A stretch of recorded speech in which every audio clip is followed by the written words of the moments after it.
Good day everyone, once again we're the group 4 and this afternoon we will gonna discuss the Republic Act 7877 or the Anti-Sexual Harassment Act. So the Republic Act 7877 is an act declaring sexual harassment unlawful in the employment, education or training environment and for the other purposes. So this is very important topic, especially that we are relating this to the teaching profession because there are lots of cases in every school levels that some educators draw headlines not for their work in the classroom but for when they ended up in handcuffs. So they were accused of inappropriate relationships with students.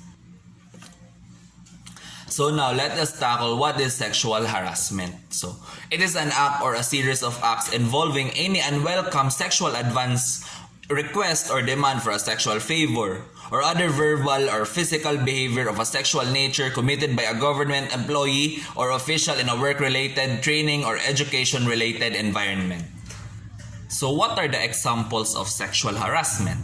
So we have flirting, gesturing or making sexual remarks about someone's body, clothing or appearance, asking questions about someone's sex life, telling sexually offensive jokes, making sexual comments or jokes about someone's sexual orientation or gender reassignment.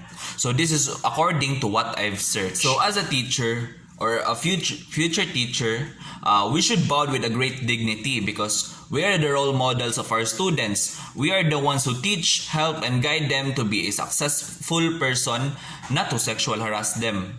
So going back to the Republic Act 7877 or the Anti-Sexual Harassment Act of 1995, so the Section 1, the title, this act shall be known as the Anti-Sexual Harassment Act of 1995. So next is the Section 2, Declaration of Policy. The state shall value the dignity of every individual, enhance the development of its human resources, guarantee full respect for human rights and uphold the dignity of workers, employees, applicants for employment, students or those undergoing training, instruction or education. Towards this end, all forms of sexual harassment in the employment, education or training environment are hereby declared unlawful. So Section 3, Work, Education or Training Related Sexual Harassment defined.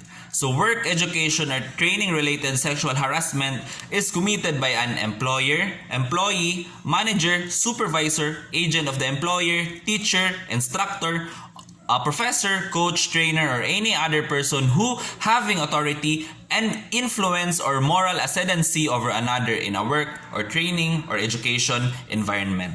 Demands, requests, or otherwise requires any sexual favor from the other regardless of whether the demand, request, or requirement for submission is accepted by the object of said act.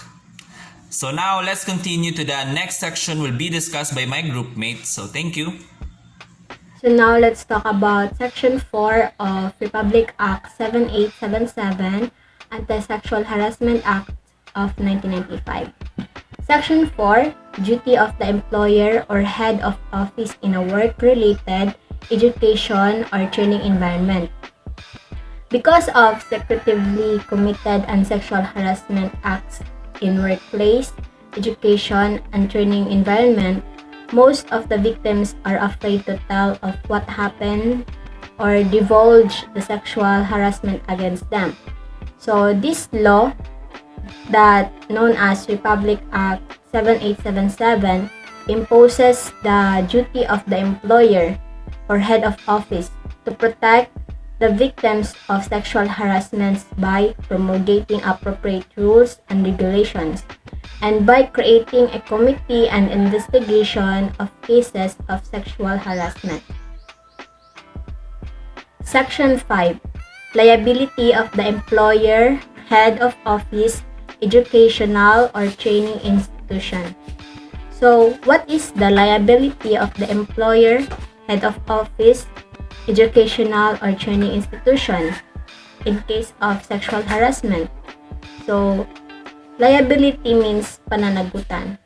So, the employer or head of office, educational or training institution shall be solidarily liable for damages of his or her sexual committed harassment acts. That would be all for Section 5.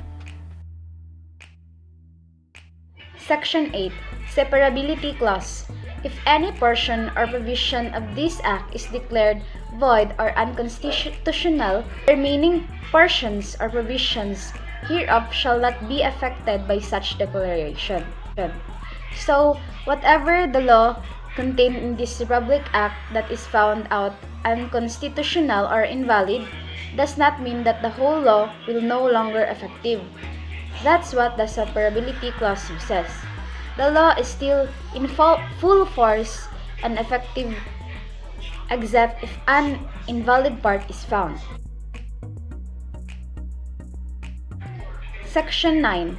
Repealing Clause.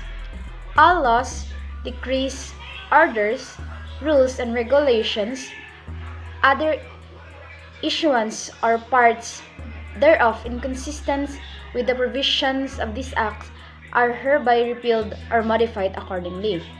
So, all laws concerning bullies in elementary and secondary school that are existing prior to this law are being cancelled by the Republic Act.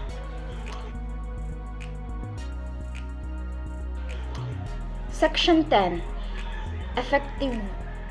Effectivity Clause.